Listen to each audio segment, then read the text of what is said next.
9 လရှိပြီနော် ဟုတ်9 လရှိ မင်းအသက်ကဘယ်လောက်ရှိလဲ အသက်က20ရှိပါတယ် အသက်က20ကျွန်တော် Facebook account နဲ့ Facebook friend ဒီကွီးစိတ် Facebook account နေတင်ထားတဲ့ post လေးသဘောကျလို့ကျွန်တော်ဖတ်ပြမယ်ဥကျော်တက်လင်းကတဲ့သူရဲကောင်းများကားစီးနိုင်ရမည်ဆိုပြီးတဲ့ခြေဖြတ်ထားတဲ့သူတွေကားဝယ်ပေးဖို့အလှခံတာခဏနဲ့ပြည့်တယ်တဲ့ကျုပ်တို့အညာရဲဘော်တွေကိုလေတဲ့ကားဝယ်ပေးဖို့နေတာခြေတူလေးတက်ဖို့350လေးအလှခံတာ300ကိုမပြည့်သေးဘူးတဲ့ခြေလက်အင်္ဂါပေးဆက်တဲ့သူတွေကိုဘယ်သူမှထောက်ပံ့တာလည်းမရှိဘူးတဲ့စစ်ကတော့ပတ်ဆက်တိုက်နေရတာဗျာတဲ့အညာသားတွေကချင်လဲသွားတိုက်ရရှမ်းမြောက်လဲတိုက်ရပင်လယ်ဘူးမျိုးသိန်းလဲပါရတယ်အင်းတော်မျိုးသိန်းလဲပါရတယ်လားရှိုးမျိုးသိန်းမှာလဲအညာသားတွေပါရတယ်ဒါပေမဲ့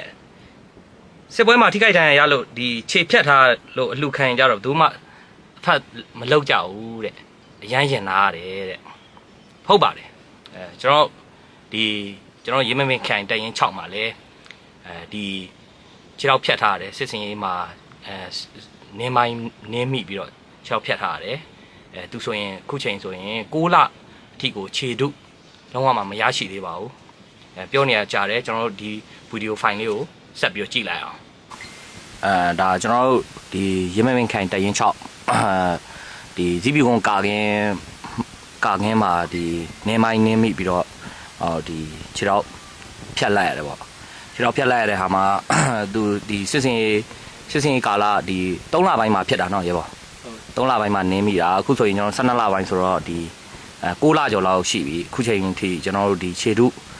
မရသေးဘူးပေါ့ရဲဘော်မှာဒီဂျိုင်းနောက်နဲ့ပဲအသုံးပြုနေရတယ်9 လဆိုတဲ့အတိုင်းအတာမှာကိုကျွန်တော်တို့ဒီအညာမြေရဲဘော်တွေညာဘက်ကရဲဘော်တွေမှာဒီခြေတုအခုချိန်ထိမရရှိသေးပါဘူး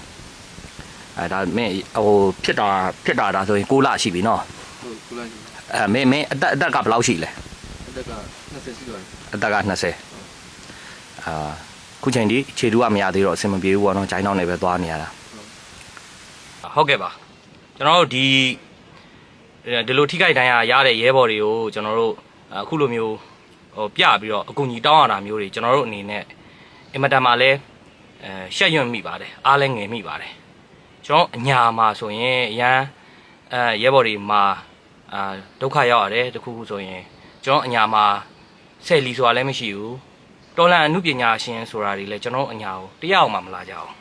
ကျွန်တော်ရဲဘော်တွေထိခိုက်ဒဏ်ရာရတာမျိုးတွေဆိုရင်ဒီခြေတူလေးရဖို့ရတော့အခုဆိုရင်စစ်စင်တခုမှနင်းမိုင်းနင်းမိခဲ့တာအခုချိန်ကြီး6 လရှိပြီကျွန်တော်ရဲဘော်မှာဒီခြေတူမရရှိသေးဘူးပေါ့အဲ့အတွက်လည်းအခုမိဘပြည်သူတွေဒီရဲဘော်အတွက်စစ်ကူသားစိတ်လေးတွေကိုကျွန်တော်ဒီရမမခိုင်တရင်6ပေးမှာဖြစ်စေကျွန်တော်ရဲ့ Messenger မှာပဲဖြစ်စေတက်နိုင်တဲ့ဘက်ကနေလာပြီးတော့ကူပေးကြပါလို့ကျွန်တော်အနေနဲ့အနုညွတ်တောင်းပန်နေပါတယ်ဗျာကျေးဇူးတင်ပါတယ်